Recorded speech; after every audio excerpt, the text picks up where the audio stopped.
والصلاة والسلام على عباده الذين اصطفى أما بعد فأعوذ بالله من الشيطان الرجيم بسم الله الرحمن الرحيم اقرأ باسم ربك الذي خلق الإنسان من علق وقال النبي صلى الله عليه وسلم خيركم من تعلم القرآن وعلمه মুআজ্জাজ মুহতারাম রওজাতুল কোরআন মাদ্রাসার কর্তৃক আয়োজিত আজকের এই মহতী অনুষ্ঠানের সম্মানিত সভাপতি, বিশেষ অতিথি, সম্মানিত হযরত উলামায়ে কেরাম এবং আমার শ্রদ্ধেয় বড় ভাই ও বোনেরা, সকলকে জানাচ্ছি আমার আন্তরিক সালাম।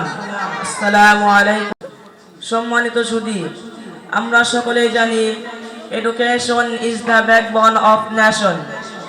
শিক্ষাই জাতির মেরুদণ্ড। Knowledge is power and light for life. সুশিক্ষায় মানুষকে আলোকিত করে।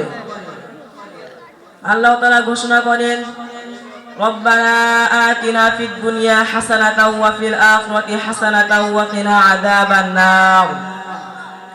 হে আমাদের রব, আমাদের দুনিয়া এবং আখিরাত উভয় জগতে কল্যাণ দান করুন এবং আমাদের জাহান্নামের শাস্তি থেকে রক্ষা করুন। এই কল্যাণ শুধু দুনিয়ার জাগতিক শিক্ষার কারণে হবে না, দরকার হলো কুরআন সুন্নাহর পাশাপাশি জাগতিক শিক্ষা। তাই রওজাতুল কোরআন মাদ্রাসা দিচ্ছে কুরআন শিক্ষার পাশাপাশি জাগতিক শিক্ষা, ইংরেজি স্পোকিং সহ বাংলা, ইংরেজি, আরবি শিক্ষা দিচ্ছে। তাই এই সিলেবাসে আমিও পড়ি, আপনাদের সন্তানদেরও পড়ানোর জন্য শুভেচ্ছা রইল। তাই আমি আমার এই জায়গায় বক্তব্য শেষ করছি। আসসালামু আলাইকুম ওয়া রাহমাতুল্লাহ।